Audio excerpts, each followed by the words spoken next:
का political master में आप सभी का स्वागत है। आज इस वीडियो में क्लास 11 के पॉलिटिकल साइंस के मोस्ट इंपॉर्टेंट क्वेश्चन आंसर लेकर आए हैं जो फाइनल एग्जाम के लिए बेहद ही महत्वपूर्ण है।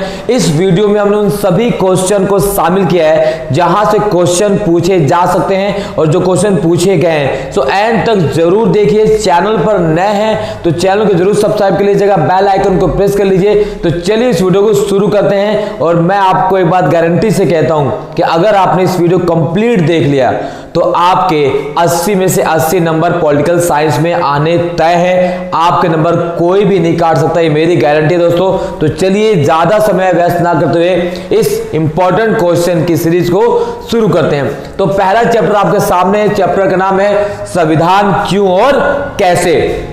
तो संविधान क्यों और कैसे से जो क्वेश्चन पूछे जाते हैं, अगर हम उसकी बात करें तो संविधान क्यों और कैसे जो क्वेश्चन पूछे जाते हैं तो सबसे पहला आपको पता होना चाहिए भाई संविधान क्या है। क्या है कि संविधान क्या है, ये क्वेश्चन आता है। तो संविधान क्या है? संविधान नियमों का संग्रह है।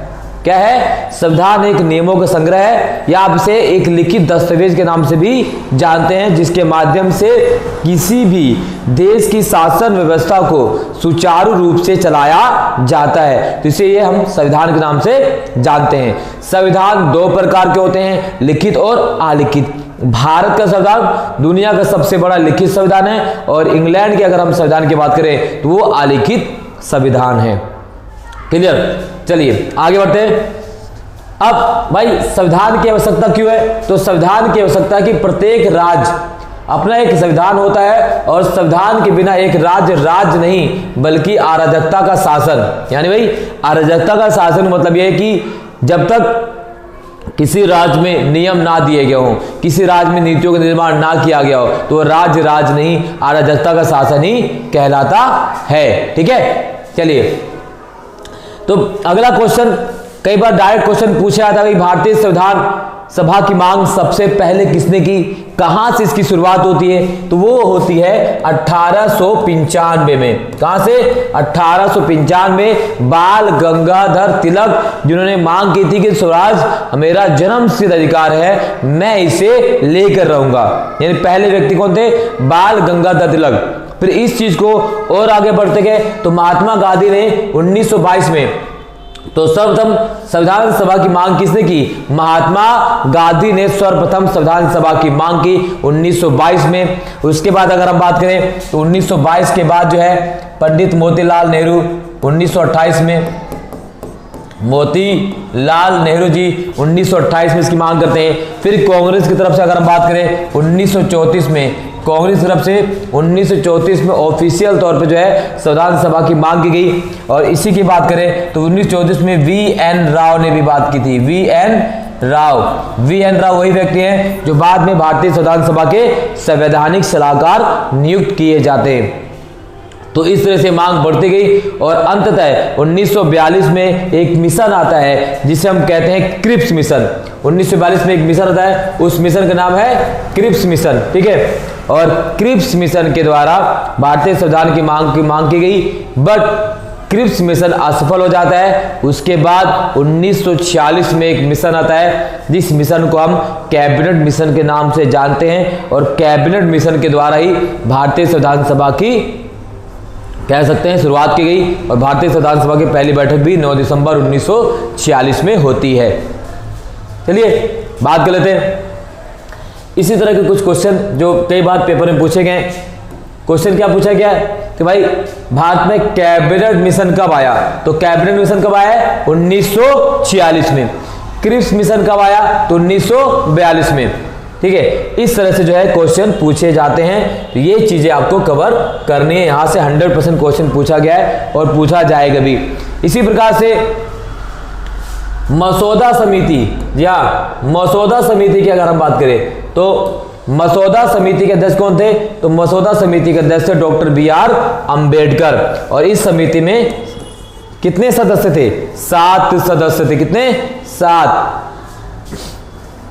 चलिए संविधान सभा का अंतिम अधिवेशन तो 24 जनवरी 1950। संविधान सभा का पहला अधिवेशन 9 दिसंबर 1946। संविधान सभा की पहली बैठक 9 दिसंबर 1946। अंतिम 24 जनवरी 1950, उसके बाद 26 जनवरी 1950 को भारतीय संविधान को लागू कर दिया गया। इस तरह सवाल आपसे पूछे जाएंगे। भारतीय संविधान पर किस अधिनियम का सबसे ज्यादा प्रभाव पड़ा? तो भारतीय संविधान पर जिस अधिनियम का सबसे ज्यादा प्रभाव पड़ा है वह है भारत शासन अधिनियम 1935। भारत शासन अधिनियम 1935 पर भारतीय संविधान में सबसे ज्यादा प्रभाव पड़ा हुआ है। चलिए आगे करें। आगे की अगर हम बात करें, ठीक है,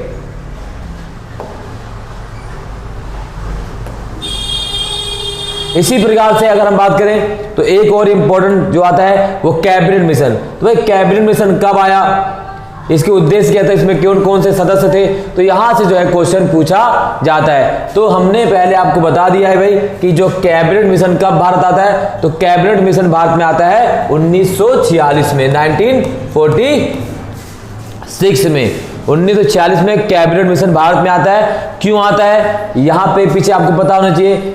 तो क्रिप्स योजना को सभी राजनीतिक दलों ने अस्वीकार कर दिया था और 1945 में सेकेंड वर्ल्ड वॉर यानी दूसरे महायुद्ध के बाद, ठीक है, स्थिति पहले के समान ही रही और 1945 में इंग्लैंड में आम चुनाव हुए। 1945 में इंग्लैंड में आम चुनाव होते हैं और इस चुनाव में एक नई पार्टी सत्ता में आती है जिसका नाम होता है लेबर पार्टी। तो कई बार क्वेश्चन पूछा जाता है कि आजादी के समय इंग्लैंड की सत्ता किस प्रकार की सरकार थी, तो वो थी लेबर पार्टी सरकार। प्रधानमंत्री कौन थे, तो प्रधानमंत्री थे एटली। इसी प्रकार से 15 मार्च 1946 को प्रधानमंत्री एटली ने महत्वपूर्ण घोषणा की और इसी के बाद एक मिशन भारत भेजा गया और इस कैबिनेट मिशन जिसका नाम रखा गया 1946 को कैबिनेट मिशन भारत में आता है। और इस कैबिनेट मिशन में 3 सदस्य होते हैं। कितने, 1 2 3, 3 सदस्य होते हैं। वो 3 सदस्य कौन कौन से होते हैं?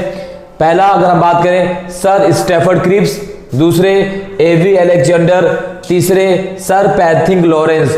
तो क्रिप्स मिशन में कितने सदस्य थे, तो क्रिप्स मिशन में 3 सदस्य थे और उन तीनों सदस्यों के नाम यहां पर हमने दर्शाया हुआ है। इसी प्रकार से भाई क्रिप्स मिशन भारत कब पहुंचता है, तो क्रिप्स मिशन में भारत पहुंचता है 24 मार्च 1946 को। अब जब क्रिप्स मिशन भारत पहुंच जाता है 24 मार्च 1946 को, तो उसके बाद जो है चुनाव होते हैं। संविधान सभा में कुल 389 सदस्य 389 सदस्य चुने गए और ये जो 389 सदस्य थे वो 10 लाख लोगों पर एक, यानी कई बार क्वेश्चन पूछा जाता है कि भाई भारतीय संविधान सभा में जो सदस्य चुने गए थे वो कितने लाख पर चुने गए थे, तो 10 लाख पर एक सदस्य को चुना गया था। ठीक है, अब इसमें क्या तय किया गया, भाई संविधान सभा में कुल 389 सदस्य होंगे जिनमें से 93 सदस्य क्या होंगे, भारतीय देशी रियासतों के प्रतिनिधि होंगे। इसी प्रकार से 4 सदस्य क्या होंगे, चीफ कमिश्नर प्रांतों से होंगे और 292 सदस्य ब्रिटिश प्रांतों के प्रतिनिधि होंगे। और अब सभी प्रांत अपनी जनसंख्या के आधार पर 10 लाख व्यक्तियों के पीछे एक सदस्य जो है संविधान में भेजेगा। तो ये क्वेश्चन 1 वर्ड में एमसीक्यू में आएगा ही आएगा, लिख कर लीजिए दोस्तों, स्क्रीनशॉट ले लीजिए। ठीक है, चलिए आगे बढ़ते हैं। चलिए अगला भाई, तो संविधान सभा की समितियों की बात करें तो 9 दिसंबर 1946 को संविधान सभा का पहला अधिवेशन होता है। पहला अधिवेशन कब होता है, तो पहला अधिवेशन होता है 9 दिसंबर 1946 से लेकर 23 दिसंबर 1946 तक। दूसरा अधिवेशन 20 जनवरी 1947 से लेकर 25 जनवरी 1947 तक। और तीसरा जो है, एक सेकंड थोड़ा सा यहां पर, तीसरा अधिवेशन 22 अप्रैल 1947 से 2 मई 1947 तक रहा। और इस बीच कुछ समितियों की नियुक्ति की गई जिसमें संघीय संविधान समिति है, ठीक है, प्रांतीय संविधान समिति है, अल्पसंख्यक संविधान समिति, इस तरह से इसकी चुने गया। इसी प्रकार से राष्ट्र ध्वज को भी अपनाया गया 14 जुलाई 1947 को। तो ये सारी चीजें आपको पता होनी चाहिए, 1 वर्ड में यहाँ से क्वेश्चन पूछे जाएंगे। तो अब संविधान सभा की बैठक कब हुई, कैसे हुई, इस चीज को लेकर हम आपको थोड़ा सा एक्सप्लेनेशन और कर देते हैं और क्या क्या चीजें यहां से इंपॉर्टेंट जो है क्वेश्चन आपसे पूछा जाएगा मेरे प्रिय छात्र और छात्राओं। तो इस बात को लेकर एक लाइक कमेंट शेयर तो बनता ही है। तो हम बात करते हैं 1946 को कैबिनेट मिशन की नियुक्ति की जाती है। 24 मार्च 1946 को कैबिनेट मिशन जो है कैबिनेट मिशन, ठीक है, वो भारत आता है। जुलाई 1946 में संविधान सभा के लिए क्या होते हैं, चुनाव होते हैं।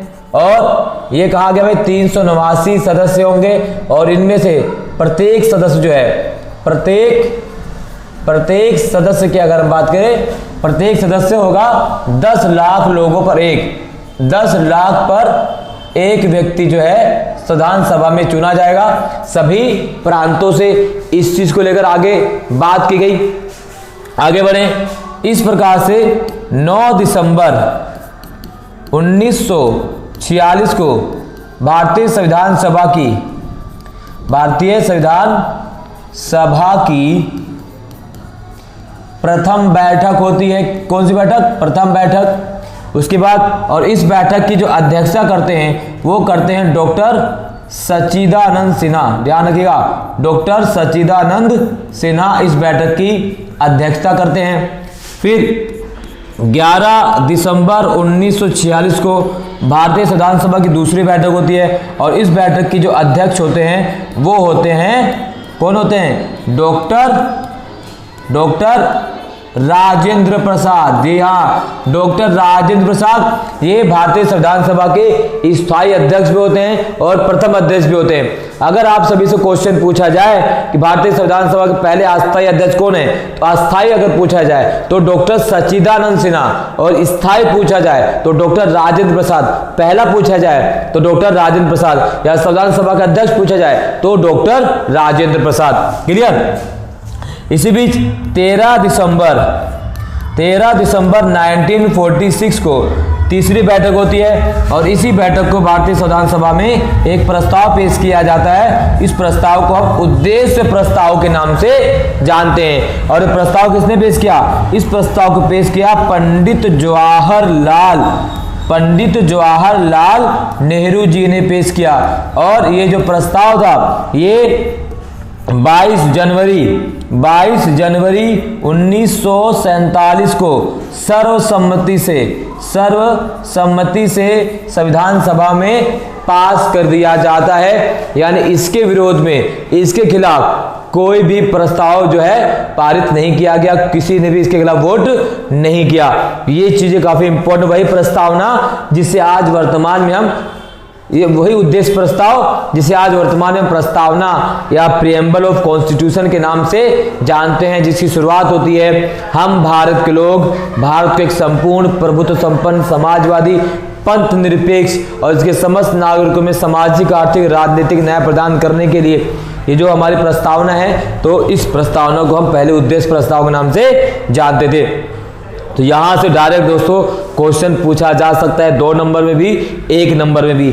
मैंने आपसे पहले कह दिया कि बहुत ही इंपॉर्टेंट है, जितने भी लंबी वीडियो 1 घंटे सवा घंटे की है कंप्लीट देख लीजिए, फिर बोलना कि भैया ने सर ने क्या कहा था, यहाँ से क्वेश्चन आए या नहीं आए। आपको मैं गारंटी से कहता हूँ अगर कंप्लीट देख लिया तो 100% क्वेश्चन यहीं से आने वाले हैं और आप 100% जो है 80 में से मिला सकते हैं अगर आपने पूरा वीडियो सही से समझ कर देखा है तो। चलिए नेक्स्ट, चलिए अगला बात करते हैं भाई। अगला जो हमारा पेज है उसमें अगर हम बात करें तो संविधान सभा का अंतिम अधिवेशन।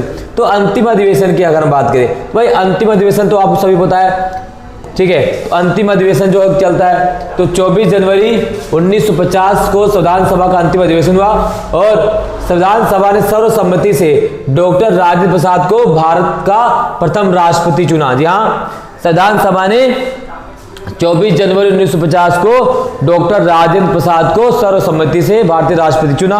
वो डॉक्टर राजेंद्र प्रसाद जो भारतीय संविधान सभा के अध्यक्ष थे, अब क्या बन गए? वो भारत के पहले राष्ट्रपति बन जाते हैं। इसी प्रकार से संविधान सभा के सभी सदस्यों ने संविधान पर हस्ताक्षर किए और पंडित जवाहरलाल नेहरू इस संविधान पर हस्ताक्षर करने वाले प्रथम व्यक्ति थे। तो कई बार पूछा जाता है कि भारतीय संविधान पर पहले हस्ताक्षर करने वाले व्यक्ति कौन है? तो पहले हस्ताक्षर करने वाले व्यक्ति हैं वो है पंडित जवाहरलाल नेहरू।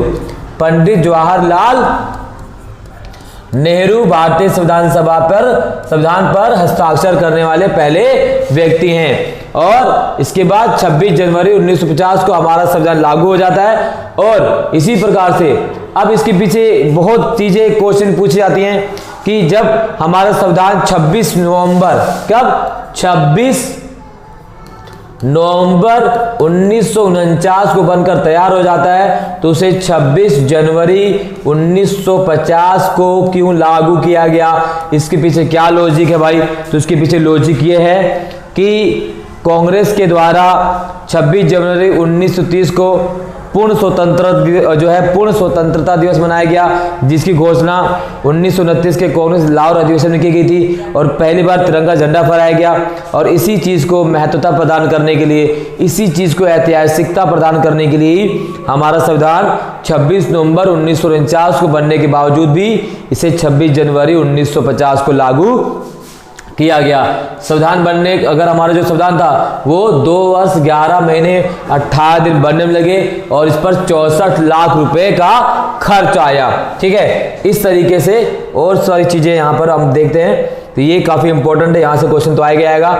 चलिए और बात कर लेते हैं, जब हमारा संविधान लागू हो जाता है उस समय भारतीय संविधान में कुल कितने अनुच्छेद थे, कितने अनुसूचियां थी, कितने भाग थे, ये भी आपके लिए जानना बेहद जरूरी है, क्योंकि यहाँ से डायरेक्ट सवाल पूछा जाएगा। तो वो भी हम बात कर लेते हैं।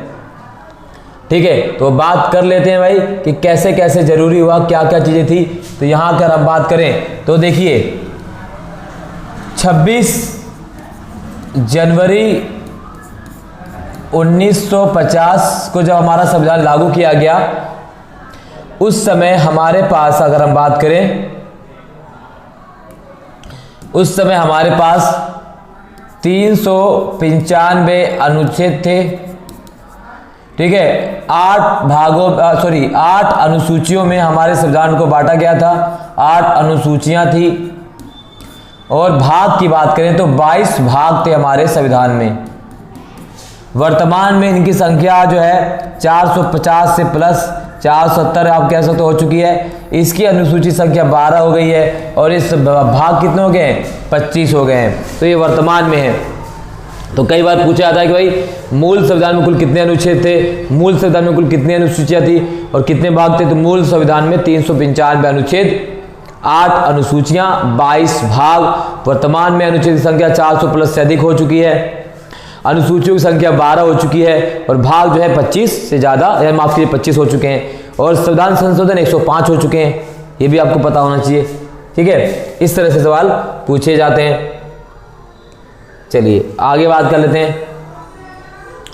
तो अब हमारा संविधान, कई बार आलोचना करते हैं कि भाई हमारा संविधान जो उधार लिया गया संविधान है। अब उधार लिया गया संविधान का मतलब क्या है कि भाई आलोचना करते हैं कि भारतीय संविधान दुनिया के तमाम देशों से लिया गया है। तो ये बात सत्य है कि हमने अपने संविधान में बहुत सारी चीजें विदेशों के संविधानों से ग्रहण की है, लेकिन हमने उन चीजों को हूबहू या डिक्टो कॉपी करके नहीं लिखा है या नहीं लिया है।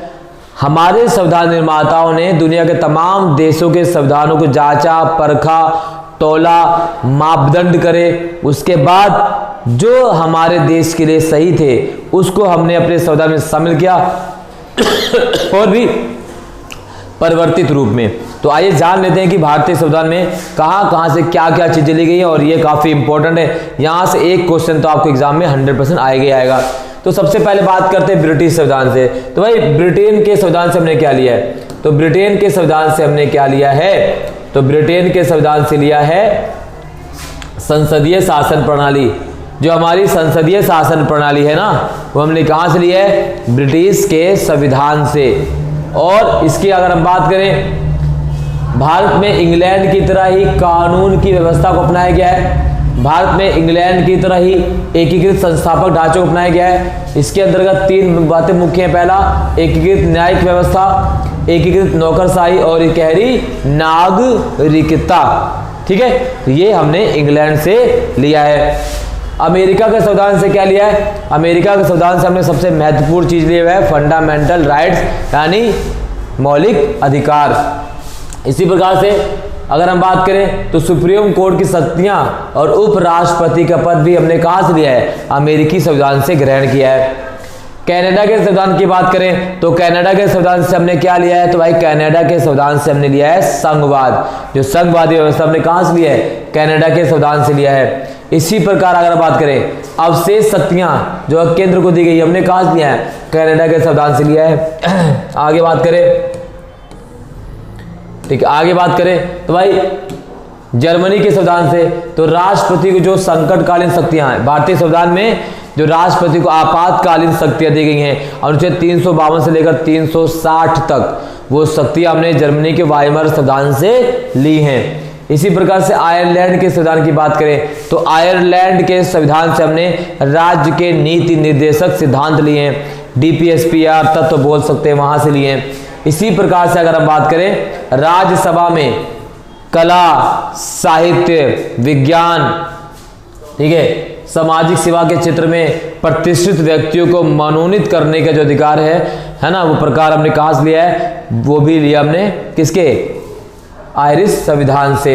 इसी प्रकार से दक्षिण अफ्रीका के संविधान से हमने क्या लिया है? भाई संविधान में संशोधन करने की जो विधि है, संविधान में संशोधन करने की जो शक्ति है अनुच्छेद 368 के तहत, वो भी हमने कहां से लिया है? दक्षिण अफ्रीका के संविधान से लिया है। ऑस्ट्रेलिया के संविधान से क्या लिया है? तो ऑस्ट्रेलिया के संविधान से हमने लिया है समवर्ती सूची। इसके अलावा भी हमने दुनिया के तमाम देशों से बहुत कुछ लिया है, जैसे सामाजिक न्याय, आर्थिक न्याय, राजनीतिक न्याय, ये हमने कहाँ से लिया है? ये लिया है रूसी क्रांति से। समानता, स्वतंत्रता, बंधुत्व, ये कहाँ से लिया है? फ्रांसीसी क्रांति से। तो हमने दुनिया के विभिन्न संविधानों को जांचा परखा, उसके बाद हमने अपने संविधान में सभी चीज़ों को शामिल किया है ताकि हमारा संविधान दुनिया का सबसे अच्छा संविधान बन सके। और वास्तव में हमारा संविधान दुनिया का सबसे अच्छा संविधान है, इसके प्रति हमें गर्व होना चाहिए। ठीक है, चलिए आगे बढ़ते हैं। और कुछ इंपॉर्टेंट जो है फैक्ट है, प्रारूप समिति से क्वेश्चन आता है भाई, तो प्रारूप समिति के अध्यक्ष कौन थे? तो प्रारूप समिति के अध्यक्ष की अगर हम बात करें तो प्रारूप समिति के अध्यक्ष थे डॉक्टर BR अम्बेडकर। और जो प्रारूप समिति है उसकी नियुक्ति कब की गई? तो भाई 29 अगस्त 1947 को डॉक्टर BR अम्बेडकर की अध्यक्षता में 7 सदस्यों की एक प्रारूप समिति की स्थापना की गई। और इनका काम क्या था? संविधान का मसौदा तैयार करना। और इसके अध्यक्ष थे डॉक्टर BR अम्बेडकर। और मसौदा पर विचार विमर्श करने के लिए लगभग 8 महीने का समय दिया गया। और जो संविधान सभा का 6ठा अधिवेशन था, जो 4 नवंबर 1948 को आरंभ हुआ और 9 नवंबर 1948 तक चलता रहा है। इसके बाद जो है 26 नवंबर 1949 को संविधान सभा के प्रधान डॉक्टर राजेंद्र प्रसाद ने संविधान पर हस्ताक्षर कर दिए और इस प्रकार स्वतंत्र भारत का संविधान पूर्ण रूप से तैयार हो गया। तो ये 1 नंबर से 2 नंबर में क्वेश्चन पूछे जाएंगे। उद्देश्य प्रस्ताव हमने आपको बता दिया है। ठीक है, आगे बढ़ते हैं। अगला क्वेश्चन है कि हमें संविधान की आवश्यकता क्यों है, संविधान के 2 कार्य लिखे, संविधान का महत्व लिखे। ये सारी चीजें काफी इंपॉर्टेंट है, आप इसको स्क्रीनशॉट ले सकते हैं। आप इस कंप्लीट PDF की जो है लिंक हमारे टेलीग्राम चैनल पर आपको मिल जाएगा, वहां से जाकर आप आसानी से डाउनलोड कर सकते हैं। ठीक है ना, वो पूरी तरह से आपको मिल जाएगा। आगे बढ़ते हैं। 1 नंबर से जो क्वेश्चन यहाँ से आप देख सकते हैं, 1 नंबर जो क्वेश्चन यहाँ पे हमने समाहित किया हुआ है वो आपके लिए काफी इंपॉर्टेंट है, आप इसको देख सकते हैं। संविधान सभा के कितने सदस्य थे? भारतीय संविधान का निर्माण कब पूरा हुआ? संविधान क्या है? महात्मा गांधी ने संविधान सभा की मांग कब की? कांग्रेस की संविधान सभा की मांग का विरोध किसने किया? क्रिप्स मिशन किस वर्ष भारत आया? इस तरह के 1 नंबर सारी चीजें आपको यहाँ पर दी गई हैं, जिससे आप आसानी से स्क्रीनशॉट ले सकते हैं। इसको आप नोट डाउन भी कर सकते हैं, आप इसको नोट कर लीजिए, आपके काम आएगा भविष्य में भी।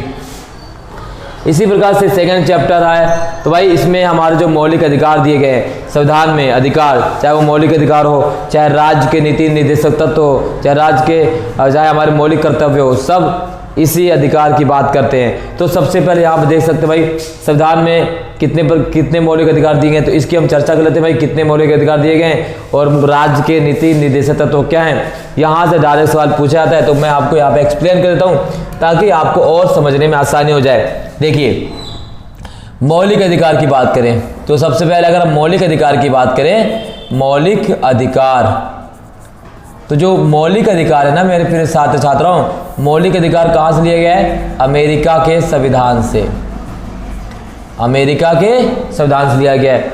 भारतीय संविधान की अगर हम बात करें तो भारतीय संविधान में भाग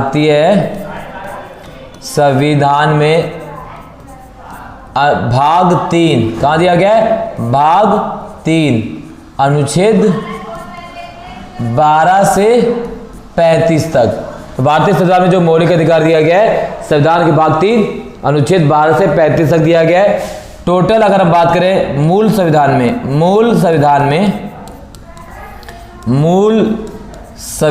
में 7 मौलिक अधिकार थे। कितने थे? 7 मौलिक अधिकार थे। लेकिन अगर हम बात करें वर्तमान में कितने हो गए हैं? 6 रह गए हैं।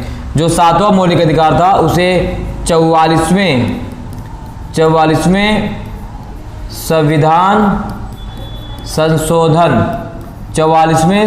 संशोधन 1978 के माध्यम से, जिसे हम संपत्ति के मौलिक अधिकार के नाम से जानते थे, संपत्ति के मौलिक अधिकार के नाम से, ठीक है ना, इसको क्या कर दिया गया? समाप्त कर दिया गया। अब ये मौलिक अधिकार ना होकर ये अनुच्छेद 300 का में शामिल कर दिया गया है। अब ये एक कानूनी या विधिक अधिकार रह गया है। तो इस तरह से भारतीय संविधान में वर्तमान में 6 मौलिक अधिकार है अनुच्छेद 12 से 35 तक। पहला समानता अधिकार, स्वतंत्रता अधिकार, शोषण के विरुद्ध अधिकार, इस प्रकार से जो है 6 मौलिक अधिकार भारतीय संविधान में वर्तमान में हैं। ठीक है, ये रही मौलिक अधिकार की बात। इसी प्रकार से अगर हम बात करें कुछ राज्य के नीति निर्देशक तत्व भी हैं जो काफी इंपॉर्टेंट है, जिसको आपको जानना चाहिए। डायरेक्ट सवाल पूछा जाता है राज्य के नीति निर्देशक तत्वों से भी। ठीक है, तो राज्य के जो नीति निर्देशक तत्व है, राज्य के नीति निर्देशक तत्व, ये भारतीय संविधान के भाग 4 अनुच्छेद 36 से 51 तक में लिए गए हैं। हमने कहाँ से लिया है? ये आयरलैंड के संविधान से लिया है। ठीक है, आयरलैंड के संविधान से लिया है। और 36 से 51 तक राज्य के नीति निर्देशक तत्व दिए गए हैं। ये 4 भागों में बांटा गया, सामाजिक, ठीक है, इसके अगर हम बात करें तो गांधीवादी सिद्धांत, मार्क्सवादी, बौद्धिकवादी, ये बांटे गए हैं। और हमने आयरलैंड के संविधान से लिया है। ये क्या है? अगर हम बात करें भाई ये अपने आप में मूल है, ये मूल नहीं है, इसमें डिफरेंस भी हम आपको बताएंगे। इसके अलावा एक और है कर्तव्य की। अगर हम बात करें जो कर्तव्य है, तो मौलिक कर्तव्य की अगर हम बात करें तो हमने रूस के संविधान से लिया है। हाँ, एक बात और ध्यान रखने की चीज है, भारतीय संविधान के शुरुआती सालों में मूल कर्तव्यों को भारतीय संविधान में शामिल नहीं किया गया था। इन्हें कब शामिल किया गया? मूल कर्तव्यों को 1976 के 42वें संविधान संशोधन के माध्यम से शामिल किया गया। और ये मूल कर्तव्य हमने लिए हैं रूस के संविधान से। ठीक है, इस तरीके से अगर हम बात करें तो ये जो चीज़ें हैं, तो इसके लिए भारतीय संविधान के भाग 4 में एक और जोड़ा गया 4 का। इसी प्रकार से अनुच्छेद 51 में एक पार्ट जोड़ा गया का। तो अनुच्छेद भाग 4 के का में, अनुच्छेद 51 के का में जो है मूल कर्तव्य दिए गए। तो मूल कर्तव्य 10 हैं और एक उस समय 10 थे। और एक कमेटी थी जिसका नाम है चौधरी स्वर्ण सिंह कमेटी। चौधरी स्वर्ण सिंह हाँ,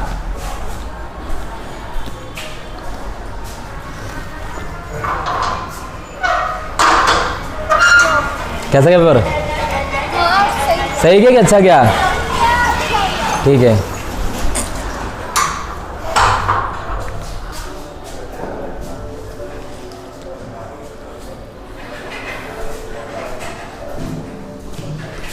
तो इसी प्रकार से जो है चौधरी स्वर्ण सिंह समिति की रिपोर्ट के आधार पर हमने भारतीय संविधान में इस मौलिक कर्तव्यों को शामिल किया है। वर्तमान में 11 मौलिक कर्तव्य हमारे संविधान में दिए गए हैं। ठीक है, इतनी है। न्यायालयों की व्यवस्था कैसी है, मौलिक अधिकारों की आलोचना क्या है, तो ये मौलिक अधिकार का क्या महत्व है, तो इस तरह से जो है आपसे क्वेश्चन पूछे जा सकते हैं। चलिए आगे बढ़ते हैं। नेक्स्ट, तो आप देख सकते हैं कौन कौन से मौलिक अधिकार हैं। तो भाई समानता का जो अधिकार दिया गया है वो कहाँ से कहाँ तक दिया गया है, तो समानता का अधिकार दिया गया है अनुच्छेद 14 से लेकर 18 तक। इसी प्रकार आप देख सकते हैं स्वतंत्रता का अधिकार दिया गया है अनुच्छेद 19 से लेकर 22 तक। फिर शोषण के विरुद्ध अधिकार अनुच्छेद 23 से लेकर 24 तक। धर्म की स्वतंत्रता का अधिकार अनुच्छेद से 25 से 28 तक। ठीक है, सांस्कृतिक और शिक्षा संबंधी अधिकार 29 और 30। और इसी प्रकार से संवैधानिक उपचारों का अधिकार अनुच्छेद 32। तो ये वर्तमान में 6 मौलिक अधिकार है भारतीय संविधान में जो हैं। एक समाप्त कर दिया गया जो संपत्ति का अधिकार था अनुच्छेद 31 के अंदर। तो इसमें से अगर हम बात करें, इसमें से अगर हम क्वेश्चन की बात करें तो शोषण के विरुद्ध का अधिकार आर्टिकल 23 और 24। ठीक, इसके अलावा अनुच्छेद आपका 29 और 30। ठीक है, संस्कृति और शिक्षा संबंधित अधिकार अनुच्छेद 29 ये भी काफी इंपॉर्टेंट है। आर्टिकल 17, आर्टिकल 15, ये जो आर्टिकल इंपॉर्टेंट जहां से डायरेक्ट सवाल पूछे जा सकते हैं, मैं एक बार आपको यहाँ पर बता देता हूँ वो कौन कौन से आर्टिकल जो काफी इंपॉर्टेंट है जहां से डायरेक्ट सवाल पूछे जाएंगे। तो एक आपका है अनुच्छेद 15, धर्म, मूल वंश, जाति के आधार पर भेदभाव की समाप्ति करता है। अनुच्छेद 16, ठीक है, सरकारी कार्यों में समान नियोजन की बात करता है। अनुच्छेद 17 ये बात करता है अस्पृश्यता के अंत की बात करता है। ठीक है, 18 उपाधियों के अंत की बात करता है। ये क्या है, सभी इंपॉर्टेंट उपाधियों का अंत, ये काफी इंपॉर्टेंट जो है। इसी प्रकार से आर्टिकल 21 क्लोज ए शिक्षा का अधिकार, अनुच्छेद 22 दैहिक स्वतंत्रता का अधिकार, अनुच्छेद 19 इसमें 6 प्रकार की स्वतंत्रता का जिक्र किया गया है। अनुच्छेद 23 और 24 शोषण के विरुद्ध अधिकार, और अनुच्छेद 32 संवैधानिक उपचारों का अधिकार, अनुच्छेद 324, अनुच्छेद 368 ये सब आर्टिकल क्या है, काफी इंपॉर्टेंट है। आपका अनुच्छेद 28, इसके बाद अनुच्छेद 25, ये सब के आर्टिकल काफी इंपॉर्टेंट आर्टिकल है जहां से डायरेक्ट आपके एग्जाम में एमसीक्यूज टाइप में 1 नंबर के टाइप में जो है सवाल पूछे जा सकते हैं पूरी तरीके से। ठीक है ना, चलिए आगे बढ़ते हैं। इसी प्रकार से क्वेश्चन यहां पर देख लीजिए क्या दिया गया है।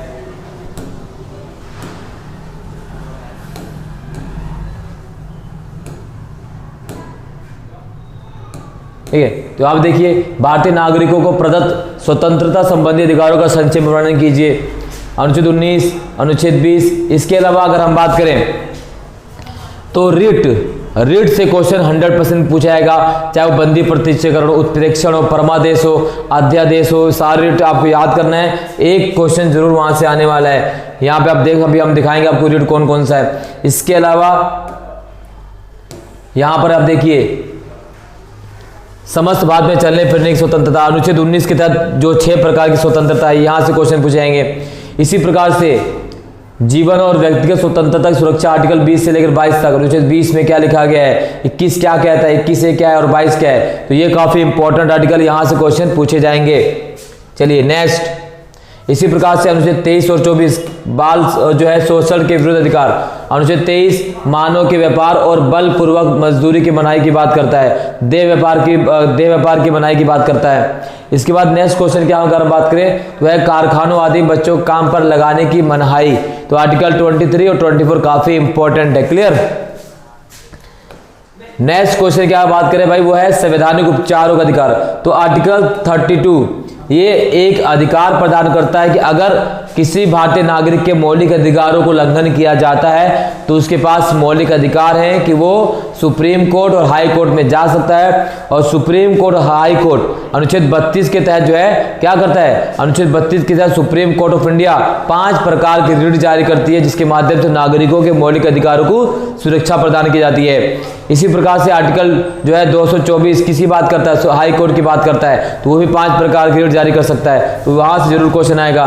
यहाँ रिट देख सकते हैं, बंदी प्रत्यक्षीकरण, परमादेश, तो ये मनाही आज्ञा पत्र, उत्प्रेक्षण, अधिकार परीक्षा, तो ये रिट है जहां से डायरेक्ट सवाल पूछा जाएगा आपसे पेपर में। ठीक है ना, 1-1 नंबर का। क्लियर। चलिए आगे बढ़ते हैं। इसी प्रकार से अगर हम बात करें कि भाई यहाँ पे चलिए देख लेते हैं। हाँ, ये समाजवादी स्वरूप के कोई 4 निर्देशक सिद्धांत लिखिए। अब मौलिक अधिकार और राज्य के नीति निर्देशक में डिफरेंस पूछा जा सकता है कि किस प्रकार से दोनों में अंतर है, तो ये आपको जरूर करना है। यहां पर हमने दे दिया सारा, क्लियर। चलिए, किन्हीं दो मौलिक अधिकारों को लेकर जो संविधान अल्पसंख्यकों को देता है, वो दो मौलिक अधिकार जो संविधान अल्पसंख्यकों को देता है वह अनुच्छेद 29 और 30।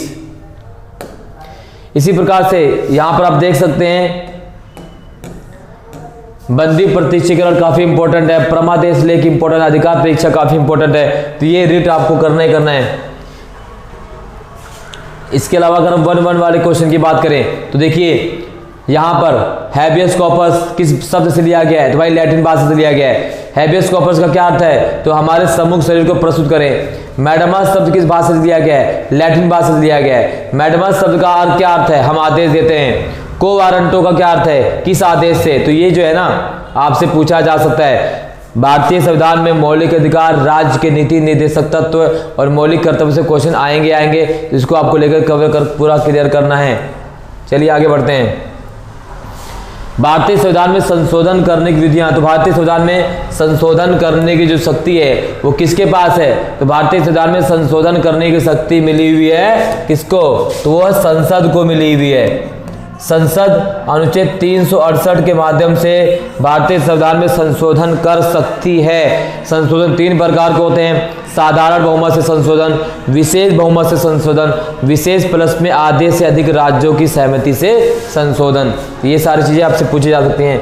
चलिए, कुछ जो है अमेंडमेंट है, कुछ संशोधन जो काफी इंपॉर्टेंट है, जहां से डायरेक्ट सवाल पूछे जा सकते, वो मैं आपको बता दूं। यहाँ पर एक सेकंड, चलिए देखिए, पहला है आपका 52वां संविधान संशोधन।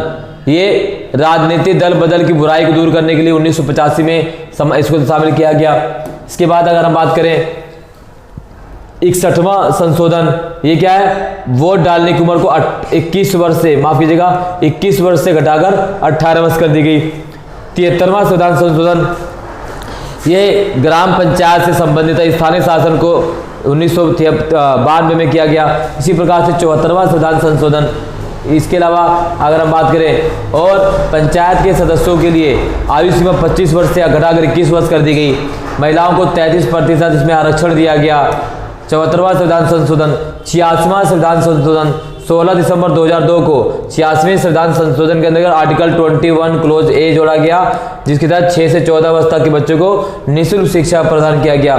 91वें संविधान संशोधन, 95वें संविधान संशोधन, ये संशोधन काफी इंपॉर्टेंट हैं। अब तक अगर बात करें तो भारतीय संविधान में कुल 105 से ज्यादा संविधान संशोधन हो चुके हैं। 105 सब भारतीय संविधान के मौलिक ढांचों में संशोधन करने का अधिकार किस अनुच्छेद के तहत दिया गया, तो वह भाई किस वाद के तहत दिया गया, तो वो वाद है केशवानंद भारतीवाद। कौन सा वाद है वो, केशवानंद भारतीवाद। केशवानंद भारतीवाद 1973। ये सारी चीजें आपको कवर कर लेनी है। चलिए नेक्स्ट, चुनाव से आप क्या समझते हैं, चुनाव आयोग क्या है, चुनाव आयोग के कार्य बताइए। भारतीय चुनाव आयोग में सुधार को बताइए। यहां से क्वेश्चन पूछा जाता है। फर्स्ट पास्ट द पोस्ट प्रणाली क्या है, समानुपातिक प्रतिनिधित्व प्रणाली क्या है, ये यहां से क्वेश्चन पूछा जाएगा। तो यहां पर आप देख सकते हैं सभी चीजों को हमने यहां पर समाहित किया हुआ है आप सभी के लिए। आगे भारत की चुनाव प्रणाली मुख्य विशेषता क्या क्या है, तो यहां पर क्या होता है, वयस्क के मताधिकार है। क्या है, वयस्क के, एक सेकंड, यह है वयस्क के मताधिकार, संयुक्त निर्वाचन, प्रत्यक्ष चुनाव, गुप्त मतदान, एक सदस्य चुनाव क्षेत्र, चुनाव आयोग, चुनाव याचिका, ये सभी इंपॉर्टेंट है। इसी प्रकार से अगर हम बात करें तो ये देखिए सारे चुनाव आयोग के कार्य काफी इंपॉर्टेंट है। 6 नंबर में यहाँ से सवाल पूछा जाएगा, चुनाव आयोग के कार्य बताइए। तो ये सभी क्या है, चुनाव आयोग के कार्य हैं। ठीक है, चलिए नेक्स्ट, कोई क्वेश्चन पूछा गया है, कोई ऐसे 4 सुझाव जिनसे स्वतंत्र और निष्पक्ष चुनाव हो सके। निष्पक्षता, धर्म के प्रभाव को कम करना, अनुपातिक चुनाव प्रणाली। भारत में चुनाव प्रचार के 4 तरीके कौन कौन से हैं, वह पहला चुनाव घोषणा पत्र, दूसरा चुनाव सभाएं में जुलूस, तीसरा लाउड स्पीकर व ग्रामोफोन, 5वां घर घर जाकर मत याचना करना। ये इस तरीके से आपको कवर कर लेना है। विधान पालिका क्या है, विधान पालिका से आप क्या समझते हैं? लोकसभा और राज्यसभा बहुत इंपॉर्टेंट है। लोकसभा और राज्यसभा से क्वेश्चन पूछेगा। लोकसभा किस प्रकार का सदन है? वह ये जनता का सदन है।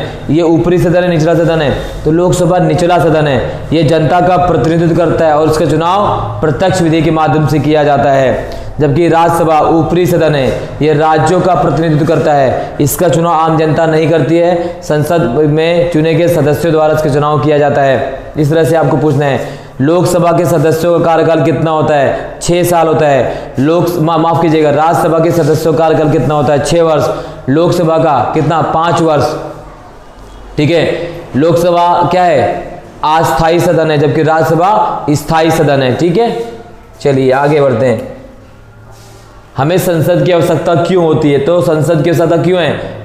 कानून का निर्माण करने के लिए, कार्यपालिका पर नियंत्रण करने के लिए, वित्त पर नियंत्रण, न्यायिक कार्य, संविधान में संशोधन, ये सारे क्वेश्चन आपको करने हैं। भारत की संसद के 2 सदन क्यों बनाए गए? व्याख्या करें। द्विसदनीय परंपरा। दूसरा सदन पहले सदन की निरंकुशता को रोकता है। दूसरा सदन अविचारपूर्ण तथा जल्दी में पास किए कानून को रोकता है। बिलों को दोहराना। दूसरा सदन पहले सदन के समय की बचत करता है। और अगला है, दूसरा सदन संघात्मक राज्य के लिए अनिवार्य परिस्थितियां उपलब्ध कराता और अनिवार्य है। नेक्स्ट,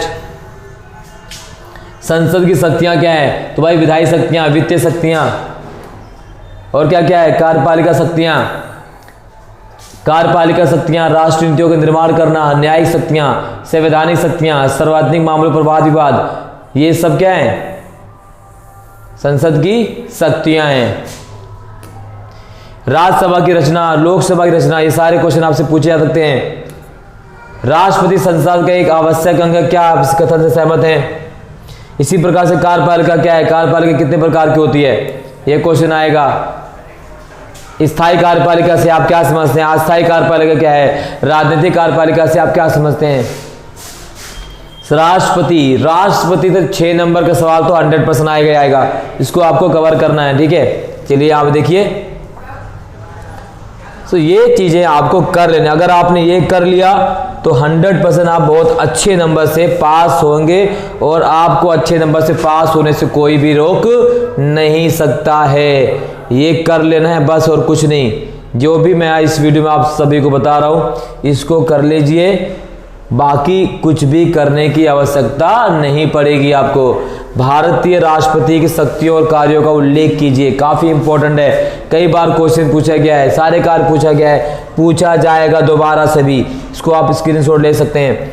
इसी प्रकार से सारी शक्तियां यहाँ पर हमने समाहित किया। हर एक प्रकार, चाहे वो सैनिक शक्तियां हो, विधायी शक्तियां हो, आपातकालीन शक्तियां हो, ये सारी शक्तियां यहाँ पर ऐड की गई है राष्ट्रपति की। आप इसका स्क्रीनशॉट ले सकते हैं। ठीक है, चलिए आगे बढ़ते हैं। लोकसभा को भंग करने की शक्ति भी राष्ट्रपति के पास है। संदेश भेजने का अधिकार, बजट पेश करना, वित्तीय शक्तियां, न्यायिक शक्तियां, सब राष्ट्रपति शक्तियां हैं। ये आपको कवर कर लेना है। क्लियर? चलिए आगे बढ़ते हैं।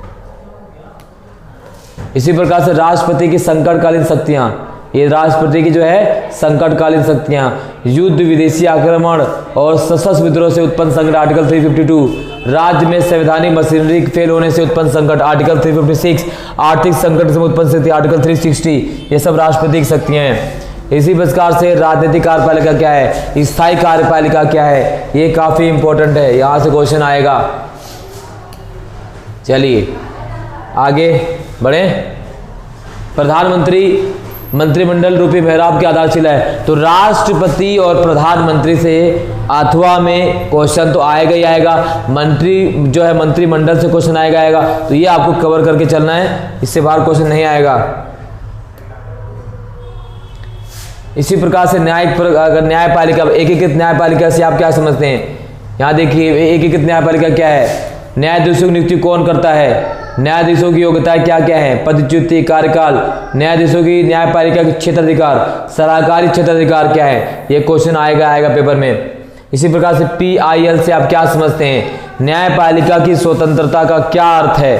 ये आप देख लीजिए, सारे क्वेश्चन यहाँ पर लिखे गए हैं। इसको आप क्या करना है, आपको बस पढ़ लेना है, स्क्रीनशॉट ले लेना है। PDF हमारे टेलीग्राम चैनल पर आपको मिल जाएगी। क्लियर? आगे बात करें, चलिए।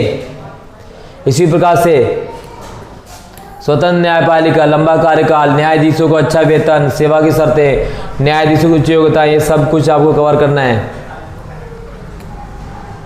हमें स्वतंत्र न्यायपालिका की आवश्यकता क्यों पड़ती है?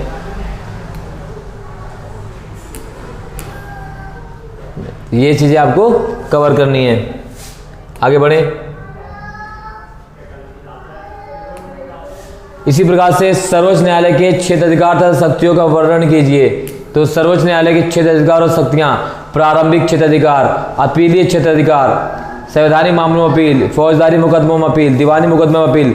ये काफी इंपॉर्टेंट है ना, काफी इंपॉर्टेंट है मेरे प्रिय छात्र छात्राओं, बहुत ही इंपॉर्टेंट है ये। संविधान की व्याख्या की रक्षा करना, मौलिक अधिकारों के विषय में क्षेत्राधिकार, सलाहकारी शक्तियां, ये सब क्या है? इसी प्रकार से न्यायिक पुनरीक्षण से आप क्या समझते हैं? जनहित याचिका क्या है? ये सभी इंपॉर्टेंट हैं। संघवाद की विशेषता, संघवाद क्या है? संघवाद की 4 विशेषता बताइए। तो आएगा, तो ये आपको कवर करना है। भारतीय संघवाद की विशेषता बताइए, संघवाद के लक्षण क्या होते हैं? चलिए, ये देखिए यहाँ पर दिया गया सारा। लिखित संविधान, संविधान की सर्वोच्चता, कठोर संविधान, शक्तियों का विभाजन, स्वतंत्र न्यायपालिका। इसी प्रकार से भारतीय संविधान में कौन कौन से संघीय तत्व पाए जाते हैं? शक्तियों का विभाजन, लिखित संविधान, कठोर संविधान, संविधान की सर्वोच्चता, ये सब क्या है? भारतीय संविधान के क्या है?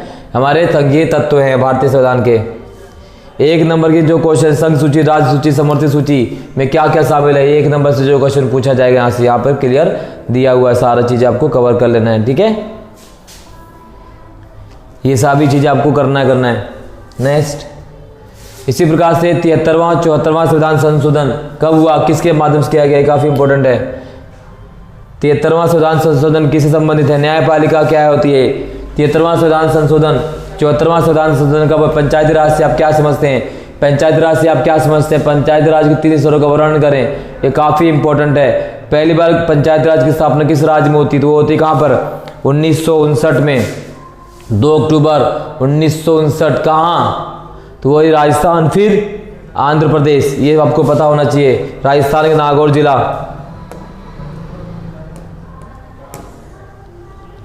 भारत में पंचायती राज के महत्व की व्याख्या करें, ये भी इंपॉर्टेंट है। ये सब क्या है? ये सभी पंचायती राज से संबंधित क्वेश्चन, ठीक है ना? चलिए आगे करते हैं। शहरी स्थानीय शासन की मूल विशेषताएं कौन कौन सी हैं? शहरी स्थानीय शासन से क्वेश्चन आएगा, नगर पालिका से क्वेश्चन आएगा। तो ये आप देखिए, शहरी स्थानीय शासन आर्टिकल जो अनुच्छेद जो है भारतीय संविधान जो संशोधन है 74वां संविधान संशोधन किससे संबंधित है? नगर पालिका से संबंधित है। चलिए 1 नंबर क्वेश्चन, पंचायत में त्रिस्तरीय समिति जन्मदाता कौन है? बलवंत राय मेहता समिति। शहरी स्थानीय स्वशासन की संस्थाओं को किस संवैधानिक संशोधन द्वारा संवैधानिक दर्जा प्रदान किया गया? तो वह 74वें संविधान संशोधन के द्वारा। ये 1 नंबर वाले क्वेश्चन यहाँ पे। आधुनिक भारत में स्थानीय शासन किस समय प्रारंभ हुआ? 1882 में, लॉर्ड रिपन जब उस समय वायसराय थे। तो ये सारी चीजें यहाँ पर आप देख लिए। 1 नंबर से जो क्वेश्चन पूछे जा सकती हैं इस चैप्टर से, वो हमने यहाँ पर समाहित किया हुआ है। इसी प्रकार से अब आपकी दूसरी पुस्तक राजनीतिक सिद्धांत से आप क्या समझते हैं? इसकी विशेषता क्या है? राजनीतिक सिद्धांत का अध्ययन क्यों किया जाता है? ये सारी चीजें आपको कवर कर लेनी है। यहाँ पर ये देखिए, सारा चीजें आपको करना है। राज्य का अध्ययन, सरकार का अध्ययन, शासन का अध्ययन, मनुष्य के अध्ययन, समुदाय और संस्थाओं का अध्ययन, राजनीतिक विचारधारा का अध्ययन। थ्योरी शब्द किस भाषा से निकला? तो थ्योरी शब्द की उत्पत्ति ग्रीक शब्द थ्योरिया से हुई है। ये सब 1 नंबर वाले क्वेश्चन जो है आपको आपसे कवर करना है। यहाँ पर जूम कर देता हूँ, आप देख लीजिए। 1 नंबर वाले क्वेश्चन स्क्रीनशॉट आप ले सकते हैं इसका। चलिए नेक्स्ट, स्वतंत्रता क्या है? स्वतंत्रता शब्द किस भाषा से लिया गया है? सकारात्मक स्वतंत्रता, नकारात्मक स्वतंत्रता क्या है? इस प्रकार से क्वेश्चन पूछे आएंगे यहाँ से। आप देखिए, ये चीजें काफी इंपॉर्टेंट है, इसको आपको कवर करना है। चलिए नेक्स्ट, स्वतंत्रता का नकारात्मक स्वरूप, स्वतंत्रता का सकारात्मक स्वरूप। उदारवाद का अर्थ क्या है? गांधी जी के स्वराज संबंधी विचार बताइए। इसके अलावा 1 नंबर वाले क्वेश्चन ये हैं जो यहाँ पर दिए गए हैं, इसको भी आपको करना है। इंग्लैंड में शानदार क्रांति कब हुई? 1688 में। मैग्ना कार्टा किस देश संबंधित? इंग्लैंड से संबंधित है। ये सब चीजें क्या आपको 1 नंबर में यहाँ से पूछे जाएंगे। समानता है, समानता का प्रकार बताइए, समानता का अर्थ क्या है? समानता, स्वतंत्रता, राजनीतिक समानता, आर्थिक समानता में क्या अंतर है? राजनीतिक समानता और आर्थिक समानता क्या है? इस प्रकार से क्वेश्चन पूछा जाएगा। इसी प्रकार से समानता के विभिन्न रूप कौन कौन से? प्राकृतिक समानता, नागरिक समानता, सामाजिक समानता, राजनीतिक समानता, आर्थिक समानता, शैक्षणिक समानता, ये सभी समानता को कवर करनी है। 6 नंबर में आता क्वेश्चन यहाँ से। जॉन रोल्स का न्याय का सिद्धांत मोस्ट इंपॉर्टेंट है। ठीक, इसके अलावा अरस्तु का वितरणात्मक न्याय का वर्णन, ये चीज़ आपको करनी है। न्याय के उदारवादी और मार्क्सवादी दृष्टिकोणों में अंतर, ये क्वेश्चन आएगा यहाँ से। न्याय से क्वेश्चन आएगा 5 से लेकर 6 नंबर में।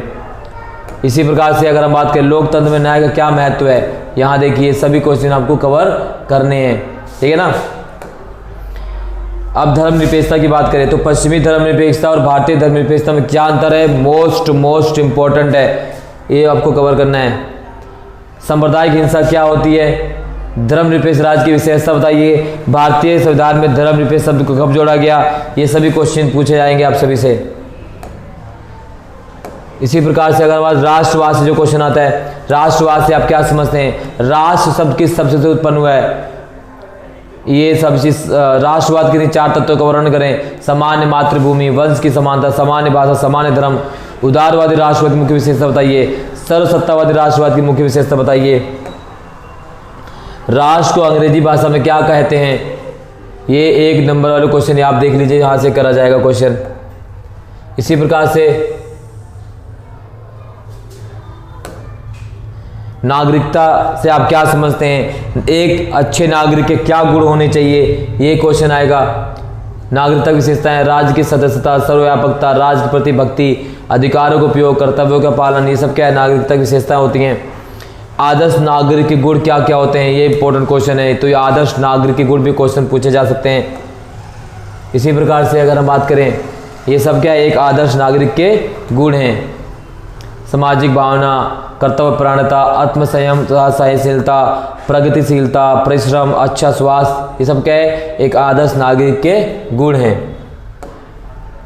तो ये अभी तक हमारा दोनों बुक यानी पॉलिटिकल साइंस के जितने भी इंपॉर्टेंट क्वेश्चन थे दोनों बुक के, बुक 1 और बुक 2 के हमने इस वीडियो में कंप्लीट बता दिए हैं। इससे बाहर क्वेश्चन नहीं आएगा मेरे सभी प्रिय छात्र छात्राओं। इस चीज़ को लेकर एक लाइक शेयर कमेंट तो बनता है, और वीडियो को ज़्यादा से ज़्यादा शेयर कीजिए, हर ग्रुप में से पहुंचा दीजिए। वीडियो देखने के लिए बहुत बहुत धन्यवाद। चैनल पर नए हैं तो चैनल को जरूर सब्सक्राइब कर दीजिएगा और बेल आइकन को प्रेस कर दीजिए, क्योंकि अगली वीडियो जो आने वाली है वो हिस्ट्री की इंपॉर्टेंट क्वेश्चन की है। बहुत बहुत धन्यवाद।